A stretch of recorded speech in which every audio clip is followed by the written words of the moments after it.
Bom dia a todos.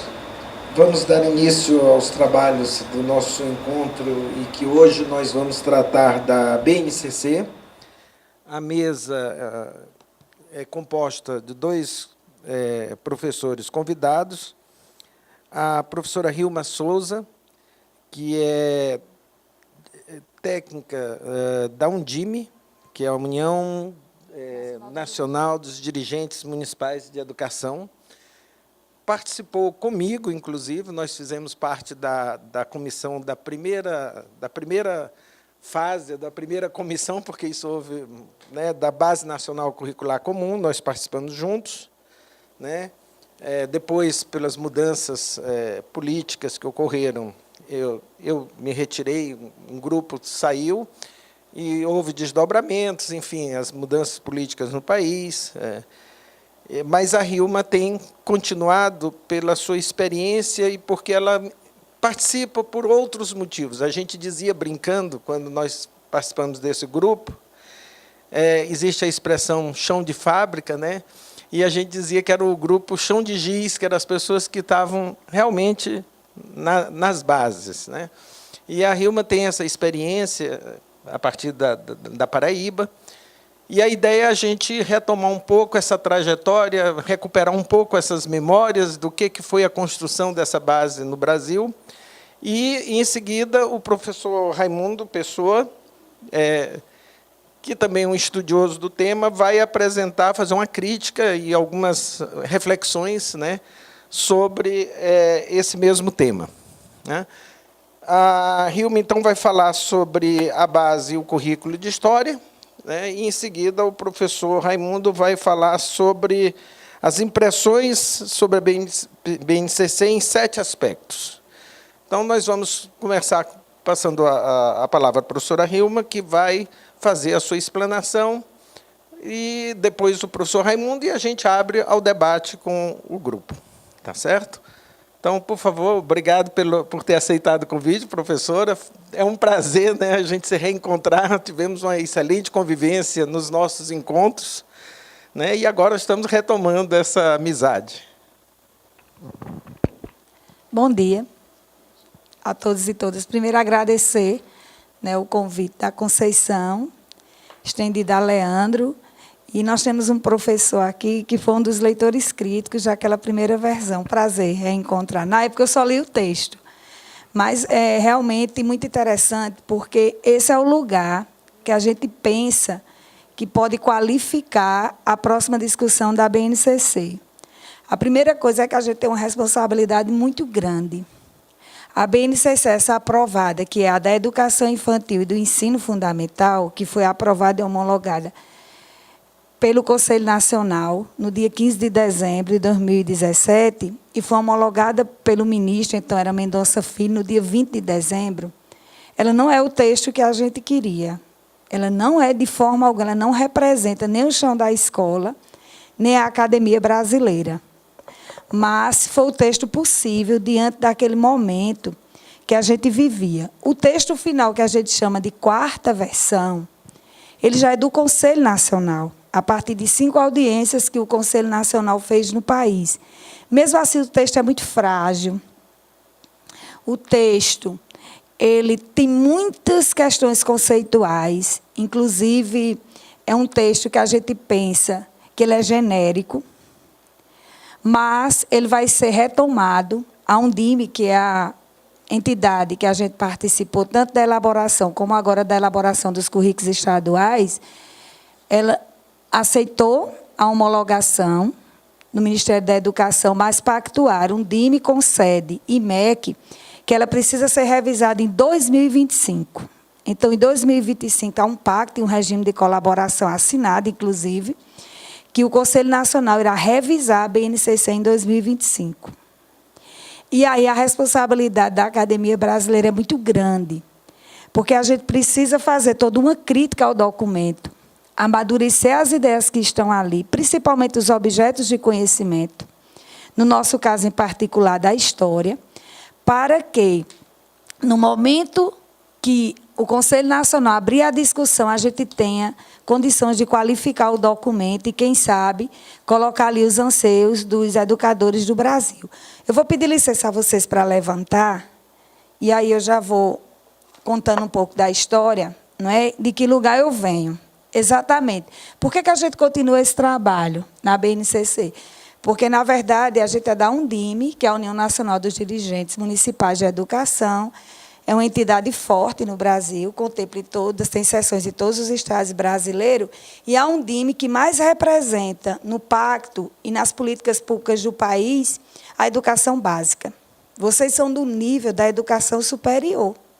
E nós somos da educação básica. Nós aqui estamos diretamente com o aluno.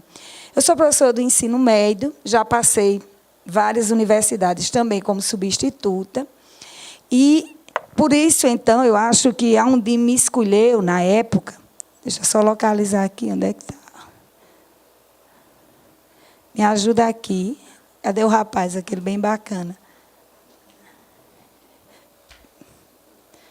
Onde é que ele está? Estou sem o campo de visão. Ah, tá. E aí, como a Undime me escolheu, e foi escolhida em uma assembleia, a Undime tem assembleias e a diretoria, e me deu essa responsabilidade. Então, eu sou da Paraíba e a gente do Nordeste é muito guerreira, a gente é resistente. Então, a gente entende que, na hora que o Estado brasileiro abre para uma discussão de política pública, a gente tem que estar dentro. Diferente do lugar que vocês pertencem, que necessariamente você não tem que pactuar com algo que incomoda, com algo que não representa a academia brasileira, no nosso caso, o ensino de história. Nós não. Nós temos que estar dentro, porque a política pública traçada pelo Estado brasileiro acaba repercutindo no chão da escola. E aí a responsabilidade da gente é muito grande. A gente foi convidada para participar dessa comissão inicial, deixa eu ver aqui. E, na fase que a gente se encontra agora, a gente está na elaboração, na implementação da base. Isso aqui é o currículo de Estado, do Estado da Paraíba, é um currículo de território. Uma das grandes implicações da base é a elaboração dos currículos estaduais. E a base, como diz, a forma que a base foi traçada, nós de História não concordamos. Nós ficamos entre os 116 especialistas, por uma portaria ministerial. Essa composição era feita por professores universitários e educadores da educação básica. E lá nós começamos a pensar como seria, pela primeira vez, o Brasil construir um documento desse. Porque ele está previsto no artigo 210 da Constituição Brasileira, no artigo 26 da LDB, nas diretrizes curriculares da educação básica. Então, era um documento que o Estado brasileiro, de certa maneira, devia à sociedade brasileira com mais de 28 anos de atraso. A Constituição Federal completou 30 anos. E lá no artigo 10, ela dizia até que precisaria de uma formação comum para o ensino fundamental. Depois, o próprio Estado brasileiro foi alargando direitos. E hoje, o cidadão brasileiro, obrigatoriamente, o Estado deve oferecer da pré-escola ao ensino médio. Então, foi uma discussão, a Constituição trouxe essa possibilidade e os legisladores foram, ao longo do tempo, garantindo esse direito, claro, com as demandas que vinham dos movimentos sociais, dos fóruns de educação, das entidades científicas, da própria academia e dos sindicatos, que começaram a fazer movimentos para garantir para o pobre brasileiro que não pague só os tributos. Eu sempre digo, mesmo uma legislação ela sendo algo ideal, mas é lá que está um direito, porque direito à educação no Brasil ele é subjetivo. A gente precisa fazer acontecer. Eu, como venho de gestão, tanto gestão de escola como gestão de secretarias, atualmente eu trabalho na Secretaria Municipal de Campina Grande, sou também presidente de um conselho municipal. Então, quando a gente vem desse lugar, ou desses lugares, a gente tem sempre que buscar o direito do cidadão, para que o cidadão nesse país apenas não pague os tributos, taxa, imposto e contribuição. Que ele receba do Estado aquilo que lhe é devido, aquilo que lhe é direito. Então, foi por esse motivo que eu acabei não abandonando, não a BNCC, mas o trabalho de gestão e implementação da BNCC. E essa comissão inicial, que nós chegamos em Brasília, a gente se olhava, não é, Leandro? O que é que nós viemos fazer aqui? De fato, o país não tinha uma referência. A gente não sabia nem o que era uma base nacional comum curricular, porque esse termo é do artigo 26 da LDB. A gente não sabia, então a gente foi buscar o quê? O que é que tem? O que é que ela vai implicar? Nós nos olhávamos e a gente começou aquele grupo ali, com diversos componentes, com as 2 etapas, educação infantil, ensino fundamental, e as 3, e do ensino médio, e a composição era assim, eram professores universitários, como eu falei, com educadores de educação básica. Mas eu sempre achei, ontem eu conversei com o Leandro, que faltava um assento ali, que eram das entidades científicas. Desde o começo, eles não faziam parte. E quando eles foram convidados pelo professor Palácios, na minha concepção foi tarde demais. Eu compreendi perfeitamente porque a AMPU não quis participar. Porque você não pode participar daquilo que já está posto. Isso é uma coisa de escola. O professor, seja ele em qualquer esfera, ele tem que participar do começo, para ele entender o processo, para a gente chegar ao produto, por assim dizer, ou o resultado. Se você não participa das etapas, como é que você se empodera do que está sendo dito? Se você não é um interlocutor. Então, na época, a gente compreendeu perfeitamente. Então, a Base Nacional Comum, feita essa composição, ontem nós estamos de luto, porque a do ensino médio é muito ruim. A do ensino médio, essa que não representa, porque, na verdade, a BNCC ela tem um corte de continuidade, nitidamente, e epistemológico também, porque as 2 etapas, a educação infantil, ensino fundamental e o ensino médio, né, a 3ª etapa, ela tinha que ter uma coisa chamada progressão de conteúdo. Se eu tenho o mesmo cidadão, o mesmo aluno, que ele vem beber, muitas vezes para as creches, e ele vai sair um jovem, ou nas outras modalidades, no caso da educação de jovens e adultos, uma coisa tem que ser crescente na garantia do direito, que é a progressão de conteúdos, de objeto de conhecimento e do próprio conhecimento. E a gente vê nitidamente uma ruptura. O texto final, o melhor que tem é o da educação infantil. Porque, como ele foi feito pelas entidades científicas dos MIEB, do Movimento Nacional de Educação Infantil, eles tinham um amadurecimento, conseguiram colocar ali os campos de experiência, que era algo que vinha sendo discutido filosoficamente como alternativa à educação infantil do país que estava posta, que era por área de conhecimento. Então, a concepção de criança, a concepção de jovem, de adulto, ela ia sendo e foi sendo colocada ali naquele texto. O do fundamental, a gente fez, essa comissão conseguiu, às duras penas, fazer a primeira versão. Nós tivemos vários embates, inclusive dentro da própria comissão. Foi muito difícil o grupo de história, tanto que, quando foi publicada a primeira versão, o texto de história não apareceu. Nós recebemos as duras críticas, a sociedade achava, inclusive, que não ia ter um texto de história, mas não foi, era a negociação que a gente estava fazendo com o ministro na época. O próprio ministro, ele estranhou o texto de história. Por quê? Porque a gente discordava e a gente tentou ver os anseios dos professores de história, que eram nossos interlocutores. Uma dessas rupturas era o tempo linear. Outra grande ruptura eram os sujeitos que estavam postos. A gente entendia que tinha que ter as matrizes de formação do povo brasileiro. A matriz ibérica, como está na Constituição, a indígena e a africana. Porque, querendo ou não, um documento desse porte, ele cria identidades. Ele tem repercussões na juventude, ele tem repercussões no cidadão brasileiro. Então, quando a gente fomos negociar, e o nosso texto, a gente fazia determinadas rupturas, e ele ia para uma consulta pública, era a primeira versão, que a gente colocou lá, nenhum ministro gostou. Ele, pessoalmente, foi ler o texto numa madrugada, nos chamou de urgência lá em Minas. Que ele lia sintomaticamente, só o texto de história era objeto de olhar do ministro. Não se reuniu com ninguém de outra área. Né? E nos recebeu várias vezes. Várias vezes. De perto, era o olhar ao grupo de história, mas a gente resistia, tanto que não saiu a primeira versão. Então, ele se incomodou, ele próprio fez todas as observações, nos chamou em Minas Gerais, na Universidade Federal, e foi tentar negociar conosco. Quando a gente viu que a gente já tinha perdido, A gente disse, vamos salvar o quê? Vamos para uma negociação. E conseguimos salvar. Então, o texto de história ele saiu muito recortado, ele saiu uma coxa de retalhos, porque ele quebrava a filosofia que nós tínhamos conseguido ali. Então, de certa maneira, o texto vai para a consulta pública, recebemos algumas contribuições, vimos aquelas que eram mais pertinentes e fomos escrever a segunda versão.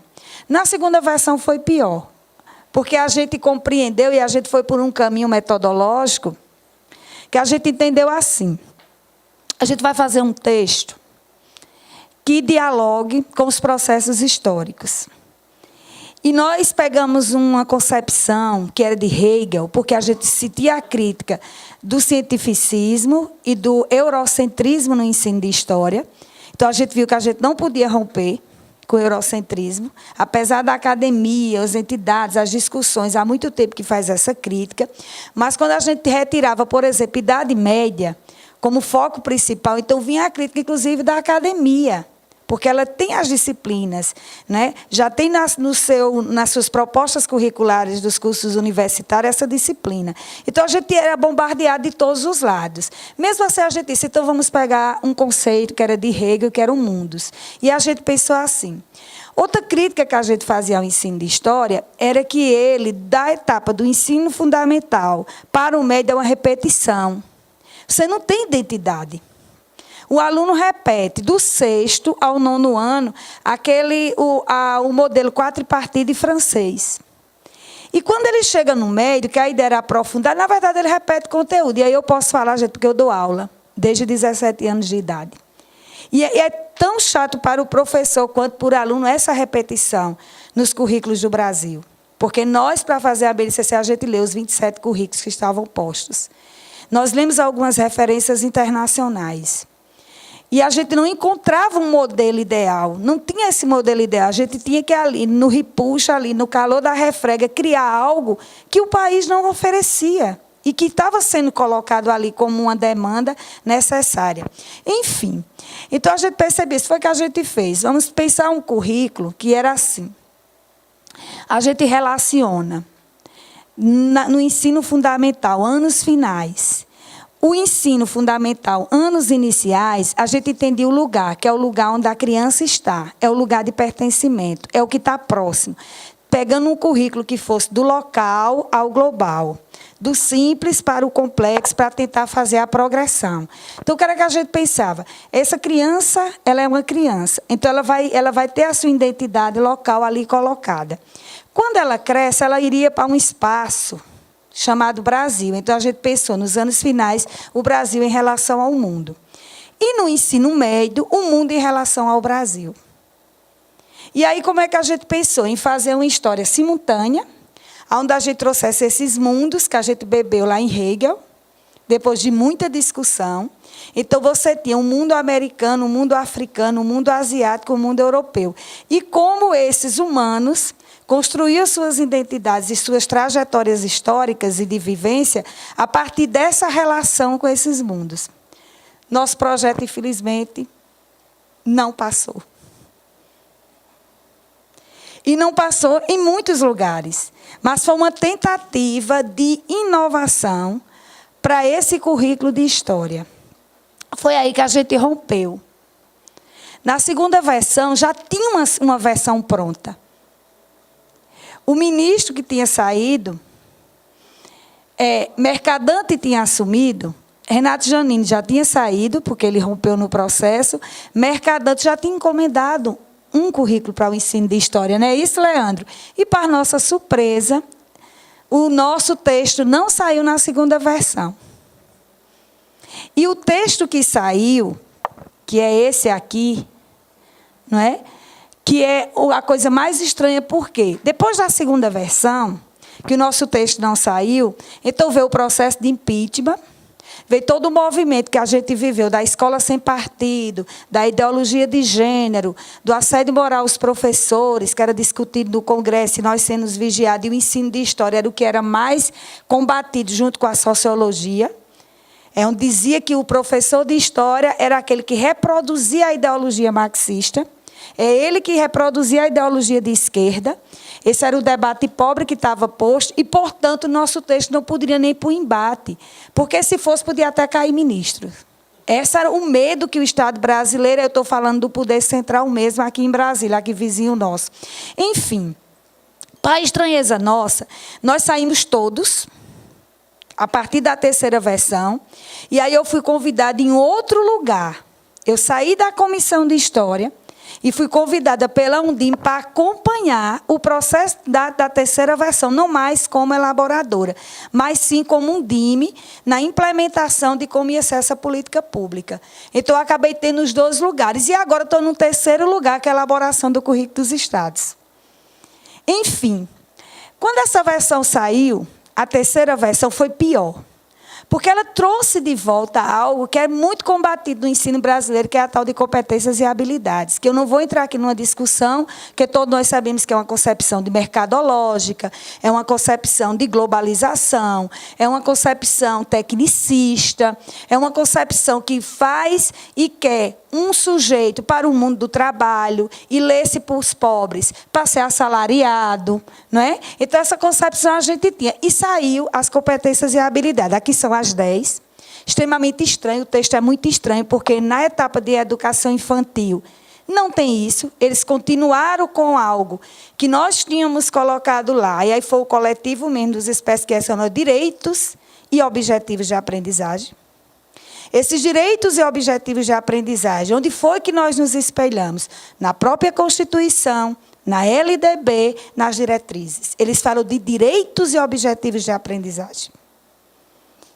Então, não é algo ideológico, como se pensa.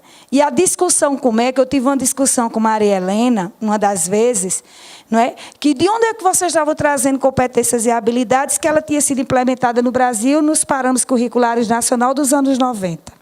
Por uma concepção de centro-esquerda na época, que era o entendimento do Estado brasileiro. Enfim, essas competências e habilidades, e ela tem várias implicações aqui para o ensino de história, porque ali naquela segunda e na terceira fala um pouco dos processos culturais, artísticos e culturais, desenvolver nessa terceira aí, ó, os textos estéticos para reconhecer, valorizar e fluir diversas manifestações artísticas culturais das locais às mundiais. Então, isso tem uma implicação no ensino das ciências humanas. E como é isso que o professor vai desenvolver 10 competências? Então, a gente já começava a fazer a crítica daí. Em seguida, quando a gente pega o texto das ciências humanas, ele é extremamente pobre. Ele é pior do que os currículos do Estado. Ele acabou, parece um sumário de livro didático. Quem pega a BNCC de História, parece que você acabou de abrir um livro didático, aí eu sou professora, e quando a gente abre o livro didático, que tem as unidades temáticas e unidades de conhecimento, é muito parecido. E muito mais empobrecido que certos currículos. Eu conversava aqui com a professora, por exemplo, o currículo de São Paulo, que teve uma assessoria da USP, ele é muito mais rico do que este currículo que acabou sendo posto. Por quê? Porque o entendimento do Ministério da Educação e da comissão é que a base não é currículo. Base é algo que orienta currículos. Hilma, o que é currículo? Currículo é o que faz estados e municípios como entes federados. Então, se a base ela não é currículo, por que o nome Base Nacional Comum Curricular? E mais, o entendimento da comissão. A base ela é tão genérica que, por exemplo, deixa eu didatizar aqui. Você tem um objeto do conhecimento lá em História. Não é? Por exemplo, deixa eu pegar aqui um de história. Reconhecer os diferentes sujeitos possuem percepções diferenciadas da realidade, estejam eles inseridos no mesmo tempo e espaço, em tempos e espaços diferentes. Que tempos e espaços são esses? O aluno tem direito, seja da educação de jovens e adultos, seja numa aldeia, seja num presídio, que é onde se oferece e oferta a educação nesse país. Seja numa escola regular, seja no tempo integral, no ensino de história, ele teria direito a isso. Como? E quando a gente questiona, diz, mas isso é coisa de currículo. Quem tem que definir quais são esses espaços são currículos. Mas eu estou falando de um sujeito brasileiro que é diverso. E a BNCC ela traz exatamente, ela anula as diversidades em nome de algo que é para todos, e as modalidades que são prescritas pelo Conselho Nacional nas diretrizes curriculares e na LDB simplesmente desaparecem. Educação étnico-racial, educação escolar indígena, educação especial. São 7 modalidades que estão postas na LDB. E o texto ele não fala disso, porque era muito difícil, num país diverso, arrumar algo comum. Mas não saiu algo comum? Então, toda vez que a gente ia questionar, e aí eu não questionava mais como elaboradora, mas como gestora de uma política pública, então vinham essas questões. Enfim, esse texto que está aí, não é? Se a gente pega, então ele vai fazer o quê? Na terceira versão, que é a quarta versão, o Conselho Nacional ainda abriu interlocução em algumas audiências públicas, eles colocam, de forma muito simples, a estrutura do texto mudou completamente. Primeiro, você muda uma perspectiva de direitos de aprendizagem e objetivos de aprendizagem para habilidades e competências. E dentro dos componentes, no caso de história, eles ficaram assim: unidades temáticas, objeto de conhecimentos e habilidades. A pergunta é, Hilma, e a primeira e a segunda versão, e até a terceira, que foi discutida, entre aspas, com a sociedade brasileira, está onde no texto? Você só localiza nas habilidades. Então, o que era objetivos de aprendizagem foram colocados como habilidades, que aí tem um corte epistemológico muito sério e muito grave. Porque objetivos de aprendizagem tem um outro conceito, tem um outro sentido. Habilidades tem um outro sentido. Então, o texto acabou ficando estranho, diferente do ensino da educação infantil. Por quê? Porque a educação infantil, ela começa com objetivos de aprendizagem até a quarta versão do Conselho. Foi um texto crescente. Talvez também não seja o melhor texto, mas ele é muito melhor, porque ele mantém algo que foi sendo construído a várias mãos e a várias vozes, que estão ali presentes. A gente lê o texto, a gente encontra as caras. A gente sabe de onde vem, a gente localiza as vozes, a gente localiza as mãos que pertencem àquele texto. E aí acabou ficando esse, o de história. Me diga aí o tempo. Essa é a estrutura da BNCC. E é essa estrutura, então, que agora iria impactar a política pública nacional. Hilma, quais são as políticas públicas? Elaboração de material didático, formação do professor, tanto inicial como as continuadas, as avaliações externas e os currículos. Enquanto isso, o texto que foi homologado, que foi da educação infantil, do ensino fundamental, o médio foi retirado. Porque o Conselho Undime vinha numa reforma do ensino médio há 10 anos e retirou o texto, que foi aprovado ontem. Então, o do médio ainda é pior, porque o do médio é habilidades e competências, ele é um texto genético. Os componentes estão diluídos ali, que a gente não sabe como é que fica a identidade do professor de geografia, do professor de história, das ciências humanas, o filosofia e o de sociologia. É mais genérico ainda do que a base. Como a base iria implicar currículos, então o MEC começou um outro processo, que é a elaboração dos currículos estaduais. E aí, gente, foi pior. Por que foi pior esse processo? Abra aqui para mim, por favor. Foi pior, porque quando foram criadas as comissões, o MEC entendeu o seguinte: os estados não vão fazer esses currículos rápido. Mas nós temos um livro didático, que é uma política, é um programa de suplência. Esse livro didático tem que estar à luz da BNCC.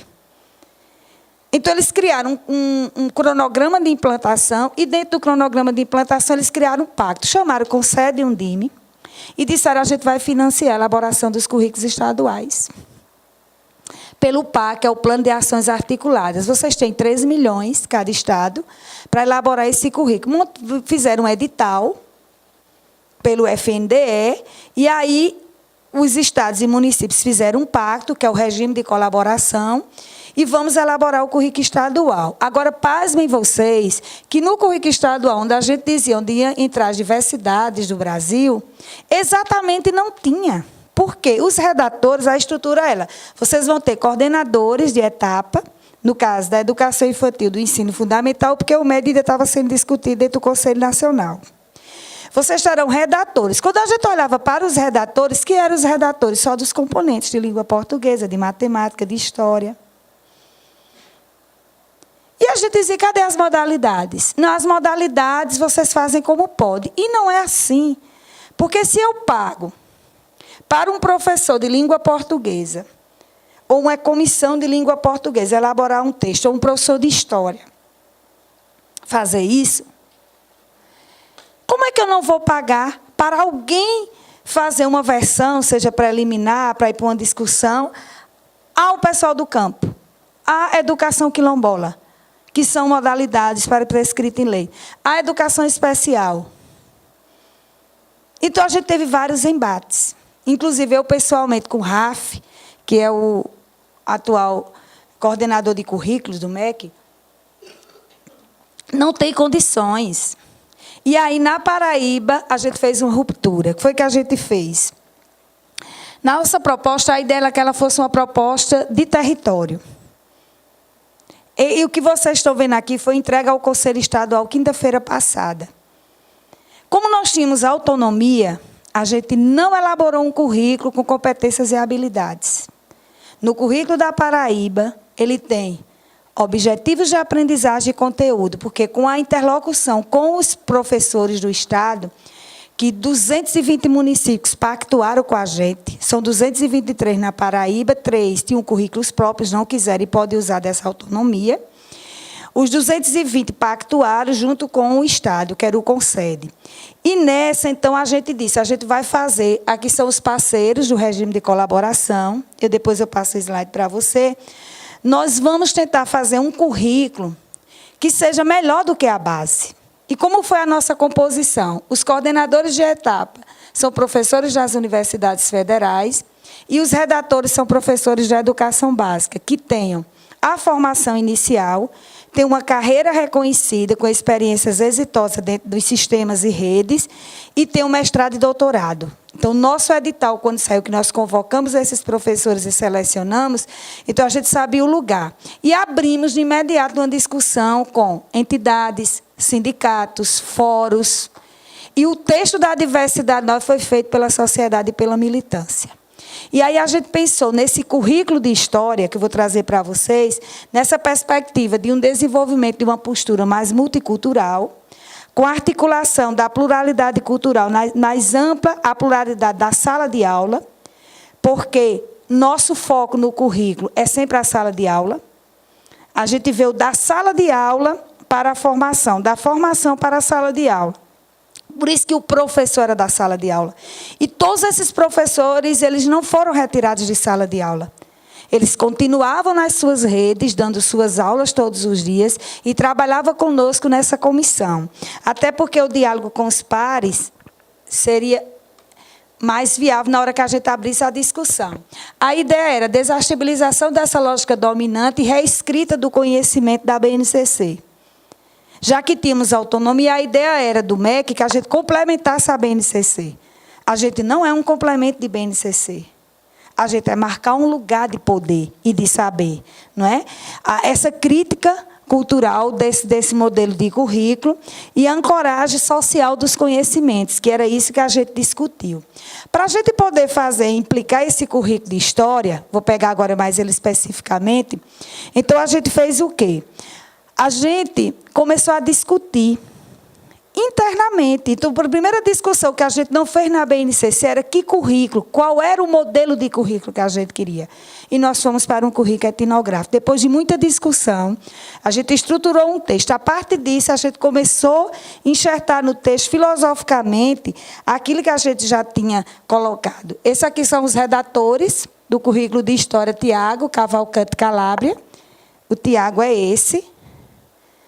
Isso aqui é uma das nossas discussões. Nós tivemos 4 etapas e o nosso texto é bem melhor, com certeza, do que a própria BNCC, dito pelo MEC. Inclusive, eu acabei numa mesa no MEC.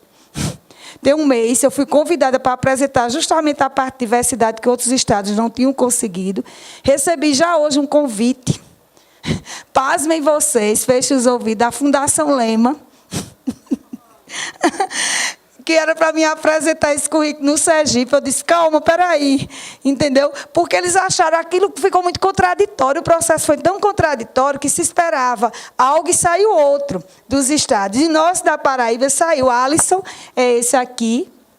E aí, isso aqui nós fizemos como? Primeira etapa, a gente discutiu concepções de currículo. Segunda etapa, a gente definiu a estrutura do documento. Terceira etapa foi a versão preliminar. Depois da versão preliminar, a gente abriu interlocução com as universidades e com os professores de sala de aula em oficinas para entender a habilidade comunicativa do texto. E foi lá que os professores pediram que colocassem conteúdos. Por incrível que pareça. A primeira versão vai para uma consulta pública no site que era do próprio MEC. A gente tem também um sistema Saber no Estado, a gente utilizou. Abrimos com as entidades sociais e fomos para os seminários, quando foi para reescrever a última versão. Nos seminários, nós fizemos 3 seminários no território da Paraíba, e a proposta é de território. Ela contempla as escolas estaduais e os 220 municípios. Esse é o texto de história. Tá? Eu tenho ele na íntegra, eu não posso passar para vocês, mas eu posso mostrar, porque está em análise no Conselho Estadual. E a UNCM, que é a União dos Conselhos Municipais, também participaram conosco. Esse é mais ou menos o texto. E no texto, do de História da Paraíba, a gente trouxe alguns conceitos que não estão postos na BNCC, que é o conceito de identidade, de cidadania, de cultura e de tempo. Isso depois de muita discussão com os interlocutores. Nós trazemos de volta os direitos de aprendizagem, o se conhecer, conhecer o outro, viver seu lugar e seu tempo, vivenciar a infância, porque no texto da gente, a gente coloca sempre essa progressão e o diálogo com a etapa de educação infantil, aprender, conhecer o conhecimento, ter acesso à informação, reconhecer e valorizar a cidadania participativa e vivência. Então, foram esses os direitos que nós colocamos no texto. Um exemplo, e aí no nosso texto a gente trouxe o contexto, o local. Além do caderno das diversidades, e a gente trouxe 5 modalidades, educação especial. E aí nós convidamos os movimentos e eles fizeram na militância mesmo, na garra, até porque já tinha uma discussão acumulada. A educação de jovens e adultos, a educação indígena, nós temos 2 povos, 2 aldeias, 2 etnias, que é a Potiguara e a Tabajara, no território da Paraíba, e foram eles que fizeram essa parte da etapa. A educação de jovens e adultos, inclusive com um capítulo sobre o prisional e... Qual foi que eu falei? Educação especial, sim, e a educação quilombola. Nós temos 32 quilombos na Paraíba. Então, foram esses os cadernos da diversidade. Como foi que a gente dialogou com a BNCC? Porque qual era a nossa crítica? Tá, vocês vão romper com a BNCC? Já que é um pacto e não podíamos, porque é do Conselho Nacional? Não. A gente arrumou uma forma. A nossa estrutura é assim, é o objetivo de aprendizagem, esse aqui é do primeiro ano, conteúdo, porque foi uma demanda que os professores pediram, eles queriam um texto objetivo e enxuto, que, de fato, trouxesse o planejamento, que eles pudessem carregar o texto na hora de planejar as aulas e o ano letivo, e para também elaborar o PPP das escolas, dos projetos políticos. E aí a gente diz, nosso diálogo estão com essas habilidades. Então, todas as vezes que eles chamam a gente para um debate, não, está aqui. Aqui a gente está discutindo com essa habilidade da BNCC. Estamos discutindo com essa outra. Aqui, por exemplo, educação, ensino fundamental, primeiro ano, história, habilidade número 1. Então, nessa habilidade, a gente traz o conteúdo, mundo pessoal, meu lugar e meu mundo, aí destrincha o conteúdo, porque isso aí foi um pedido dos professores, que a gente atendeu, e o nosso objetivo é aquele, identificar os fluxos de tempo, perceber a existência de tempos diferentes, porque a ideia nossa, como ele passa a ser um currículo de território, os municípios, que são o sistema, poderão elaborar currículo, as escolas precisam ter os seus PPPs e o professor tem seu plano de aula. E a gente deixou isso em aberto. Então, quando fala de tempo, aí dos diferentes tempos, aí o professor coloca o tempo que ele considerar importante. Estabelecer relações entre diversas histórias no tempo, porque isso cabe na aldeia, isso cabe no presídio, isso cabe em qualquer lugar. Interagir com o seu local. Então, foi essa a nossa opção. Então, na Paraíba, a gente não foi pelo caminho das habilidades e competências, a gente trouxe a discussão filosófica da primeira versão da BNCC, que está aí posta, já estou terminando. E nos cadernos, que nós chamamos de caderno, a gente trouxe possibilidades metodológicas e possibilidades avaliativas, porque, de fato, ali era um currículo. Uma das críticas da BNCC, que é muito pertinente, é que a BNCC não traz indicações metodológicas, né, avaliativa, para formar o ciclo. E a concepção é que a BNCC não deveria tratar, porque ela não é currículo. Ela é documento que orienta currículos. Então, se ela não é currículo e quem orienta é o currículo teria que ter. Então, nos nossos componentes, ela vem exatamente com isso. Aqui é, no caso, o de história, certo? E aqui são possibilidades comuns ao campo da história, com diálogo com os professores, como é que eles já trabalham. E a parte avaliativa, como é que os professores de história avaliam. Eu vou ler aqui esse parágrafo 2, não é? Para mostrar como é que o texto dialoga, como é que ele coloca essa habilidade comunicativa. Por exemplo, a avaliação enquanto processo. Em história não tem como ser diferente. Devemos, antes de tudo, compreender a importância da caminhada do sujeito até o objeto do conhecimento. Porque quando você está dando aula, a primeira coisa que você pergunta ao aluno quem é a família dele. Se ele já comeu. Se ele tem livro didático. Se ele for um jovem, qual é o projeto de vida? Como é que ele pensa a vida? Então, o objeto do conhecimento tem que estar dialogando o tempo todo com esses sujeitos. A distância, a forma como se percorre, o ritmo e o objetivo são aspectos fundamentais nessa análise da avaliação. Nesse sentido, devemos compreender que o meio é tão importante como o início e o fim.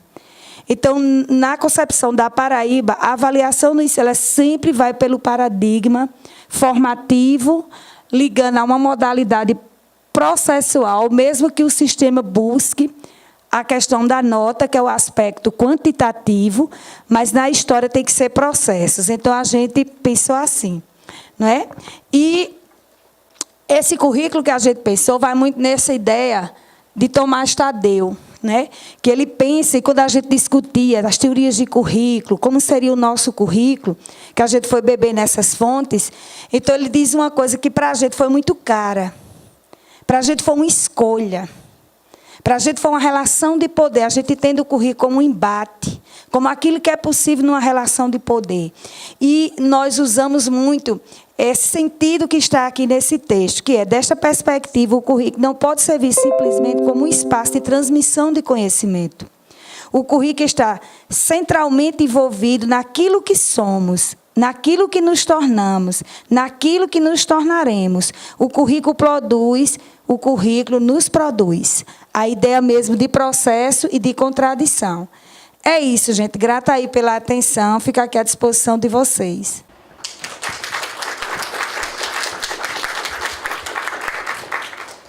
Bem, como nós havíamos planejado inicialmente, né, passo a palavra ao professor Raimundo, e, ao final, a gente faz um debate, porque as falas se complementam e acho que vai ficar bacana o diálogo. A minha apresentação, nós fizemos um pré-combinado aqui, então posso abreviar algumas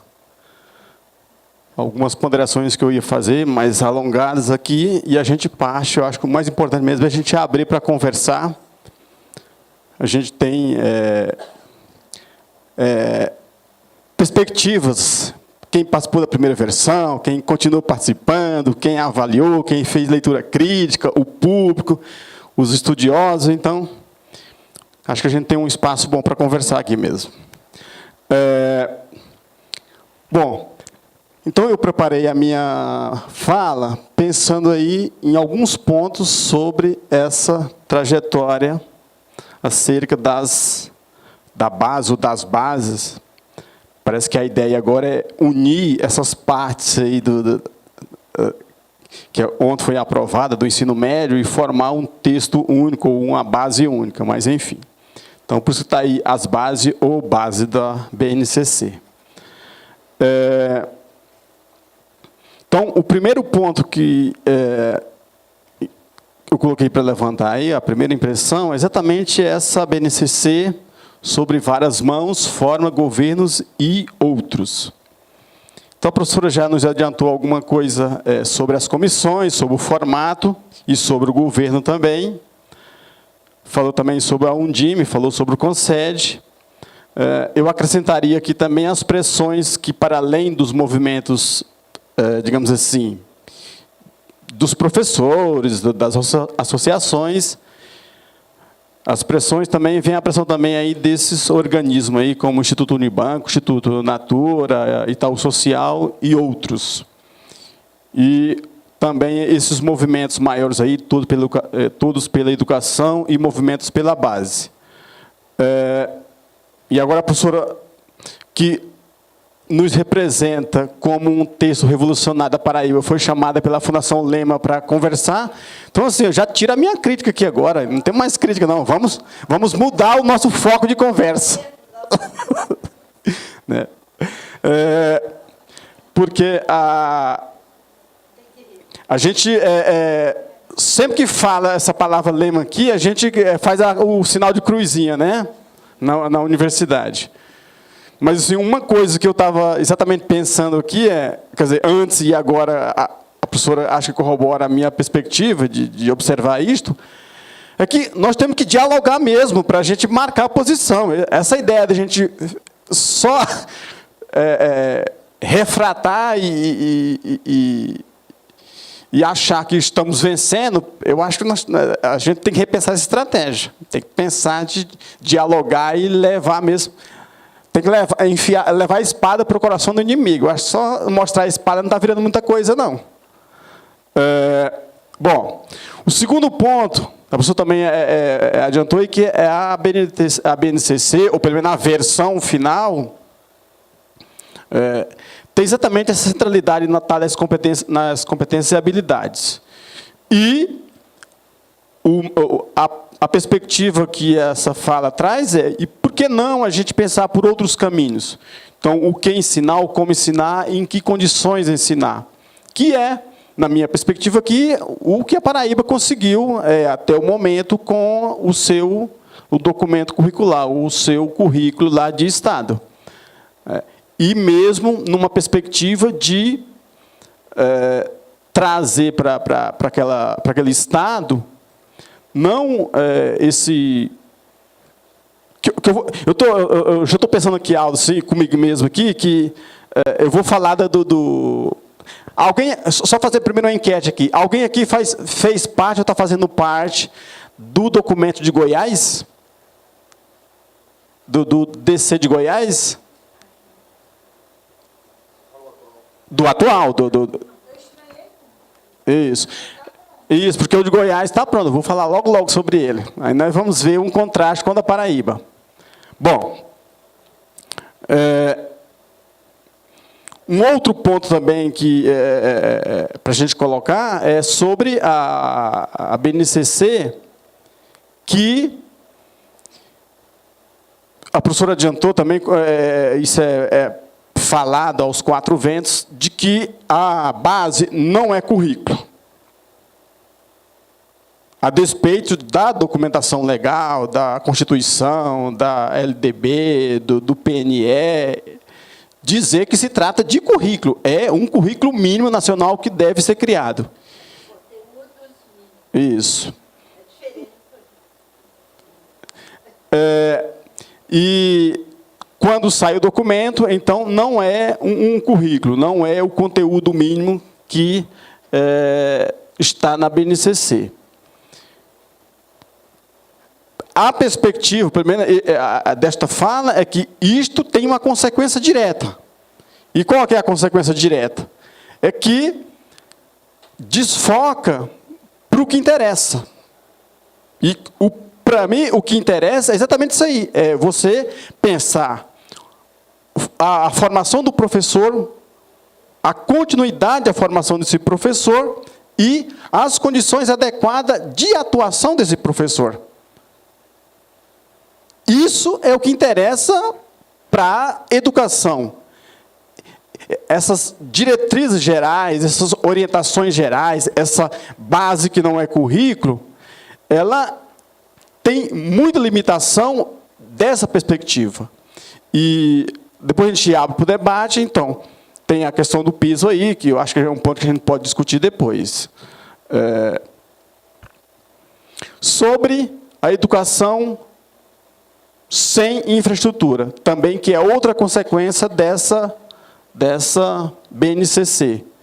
Então, lá não coloca para o sistema, para as redes, como que em que condições, inclusive é um questionamento, ou assim, é uma fala lá do Todos pela Educação, o Movimento pela Base, de que, claro, o PNE também é exatamente isso.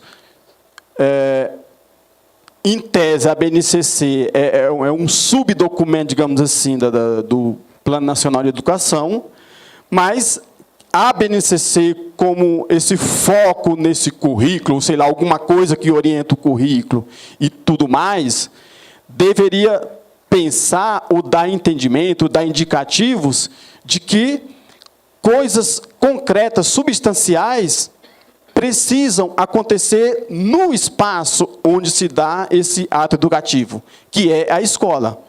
E eu elenquei 4 pontos aí que passam a largo. Essa discussão está totalmente fora da BNCC, não existe isso. Que é a escola no tempo integral, as TICs, os laboratórios como espaço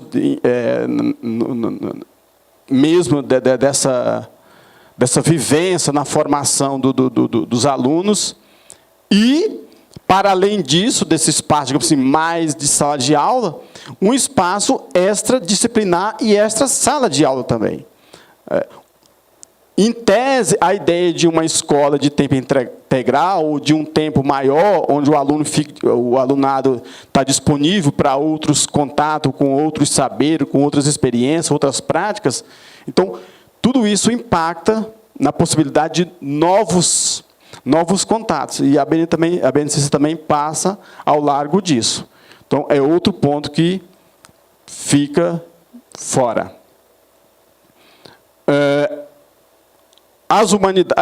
A BNCC, incluindo o ensino médio, e a questão das humanidades, então, assim, não tem nem o que discutir. Mas, quer dizer, da tragédia que é. Mas, falando mais pontualmente, ontem foi aprovada o nível ensino médio, né? Falando mais pontualmente da nossa área, da área de humanidades, ou na área das ciências sociais aí, eu vejo uma coisa no desenho que está lá atualmente, que é paradoxal. Na minha perspectiva de leitura, sumiu a filosofia, quer dizer, a história também está diluída, mas pegando a área, as habilidades lá das humanidades, sumiram a filosofia, a sociologia, a geografia, mas a história, não a história que a gente quer, evidentemente, como a professora já adiantou aqui, e eu também concordo, mas a história é a que mais está presente nesse currículo final do ensino médio, nessa BNCC do ensino médio. As outras, a filosofia, a sociologia, a geografia, essas que sumiram do mapa de vez mesmo. Eu não sei assim, qual vai ser o resultado na hora de montar os currículos nos estados, os documentos nos estados. Mas a perspectiva que está colocada lá no desenho inicial do ensino médio é muito ruim. Para essas outras, é ruim para a história e péssimo para as demais. Sem falar, evidentemente, que é só uma orientação geral, porque mesmo o que está lá na BNCC ensino médio é só mesmo a matemática e o português. As demais serão os itinerários de formação, não sabemos o que será feito. E eu diria que a BNCC tem essa perspectiva de ser revista daqui a 5 anos, 4 ou 5 anos, e acho que a gente pode começar a pensar alguma coisa aí nessas 3 ou 5 ou mais possibilidades, 4 ou 5 possibilidades que estão colocadas aí, que é pensar a questão do Estado, organização e funcionamento, aqui não é OSPB, não é EPB, não é nada disso. E também não é falar que são 3 poderes, que tem o ministro, tem o executivo, não é isso. É mostrar que o Estado é um ente que é preciso compreender na sua estrutura interna, porque a formação... Eu sempre compreendo que cidadania é o agente ativo nesse processo de constituição do Estado. Então, se você não conhece por onde passa essa Constituição, como que a gente elege os representantes, os tempos, os outros poderes, as estruturas perenes do Estado, a gente perde muito nesse processo. E hoje a gente não tem isso nos nossos currículos, e a BNCC também não dá indicativo nesse sentido. Cidadania e consumo também, para alguns isso aqui também vai levar cruzinha também, quando fala, que a gente não pode falar essa palavra na universidade, mas eu acho que a gente tem que discutir consumo, cidadania e consumo. Cidadania e meio de comunicação. É imprescindível a gente fazer isso, como política de currículo. Cidadania e diversidade. Esse item, eu acho que é o que mais está desenvolvido, não sei o impacto para a implantação, mas primeiro em termos de discussão, é o que mais está desenvolvido. Cidadania e diversidade, étnica, sexual, religiosa, familiar e etc. Mas como levar isso para os currículos? Enfim, as demais também. E também outro ponto que não é exatamente da nossa área, das humanidades, mas eu acho que a gente precisa ter alguma fala acerca de meio ambiente, sustentabilidade e finitude dos recursos humanos. É uma questão mesmo da gente...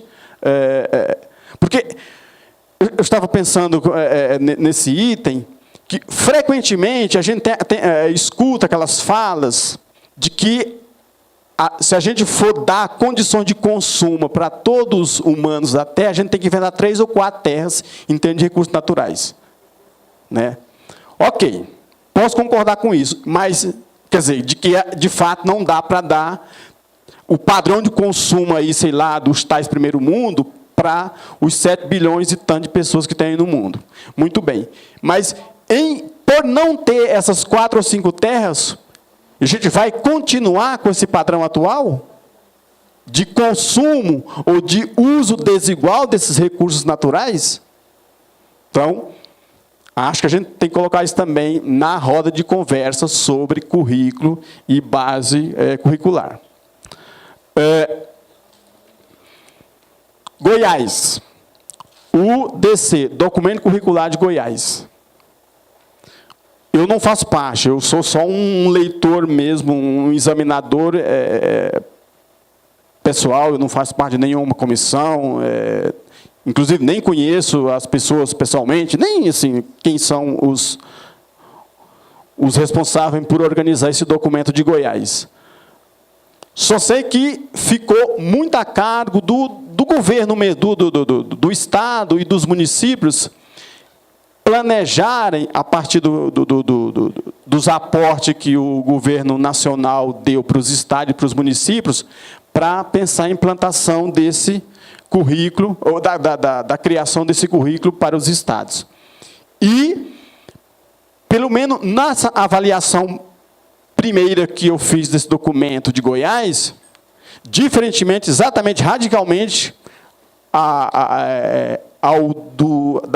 da Paraíba, o de Goiás repete, inclusive, a estrutura da BNCC, e eu sei que é uma crítica, eu posso responder pela crítica, e estou aberto a responder, mas o que tem de novo no documento de Goiás é a palavra goiano ou goianidade, onde é possível colocar. Então, as habilidades, os eixos temáticos estão lá, como da BNCC. Aí, onde foi possível colocar? Então, as migrações para a América e o que hoje se chama Estado de Goiás. Então, por isso que eu coloquei, é uma BNCC de Goiás, não é um currículo. E... no documento, nas orientações do governo nacional para implantação, para reelaboração ou criação dos currículos dos estados, tem lá um desenho de que, pode fazer um currículo estadual, ou currículo por município, por regiões, ou por um do estado ou do município. Enfim, tem uma certa autonomia aí para elaborar esses currículos dos estados e municípios. No caso de Goiás, a gente pode questionar, a partir do documento que, inclusive, já está para consulta pública no site do Conselho Estadual de Goiás, Conselho de Educação, em que momento que virá as emendas, o currículo mesmo, efetivamente, como o desenho do currículo da Paraíba. Virá no PPC das escolas, haverá um PPC para cada município, haverá um PPC estadual, o professor terá autonomia para criar essa ementa no seu plano de ensino. O documento não traz orientação nesse sentido. Então, hoje, no desenho que está lá, é basicamente um ABNCC do Estado de Goiás, concordando com todas as críticas que a professora colocou anteriormente aqui na sua fala. Não sabemos. E está para consulta pública, mas como se fez com a BNCC na pós-primeira consulta. É uma consulta limitada, não é uma consulta extensiva, onde eu possa ir lá e opinar e desenhar. Tem até a possibilidade de eu colocar isso, mas, na verdade, pelo desenho de consulta, você opina e depois o Estado, junto com os municípios, farão esse pré-recorte, ou esse recorte do que efetivamente será colocado nesse currículo de Goiás. Então, por último, que eu já tinha adiantado de certa forma, a BNCC, na verdade, dessa perspectiva que foi feita, ela é uma solução para um problema que não existia. Então, o nosso problema, a partir dessa fala minha aqui, é a gente pensar uma escola e condições adequadas para esta escola funcionar, com todos os embates das nossas diversidades, da nossa diferença, dos desníveis regionais entre os estados, entre os municípios, enfim.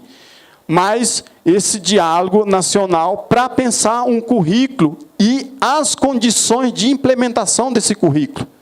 Porque se a gente pensar só um currículo pelo currículo, por mais ideal, por mais perfeito que ele seja, na hora que ele chegar na realidade, lá na escola, pouca capacidade de mudança ocorrerá. Sobre a formação, ou seja, a outra ponta, ou uma das outras pontas desse processo. Está previsto nesse itinerário aí da BNCC, mais propriamente, na verdade, no PNE, de pensar, reestruturar a formação do professor. Eu estou falando mais pontualmente do caso da história, mas isso vale para toda a BNCC. Pelo menos na Universidade de Goiás, não chegou nada até agora sobre essa questão de repensar a formação do professor para implementar esta base, ou implementar o currículo derivado desta base. E concordo também que, se os agentes, se os sujeitos envolvidos no processo, quer dizer, que historicamente estão envolvidos no processo, se não fazerem parte da concepção e do desenho dessas mudanças, isso vira documentos sem ser abertos na estante trancada, né, Dolinha, lá da professora Marlene Cailene de ontem. Né? Então, vira documento lá que vai mofar, que vai empoeirar, e a gente continua com as velhas práticas de sempre. É isso, muito obrigado.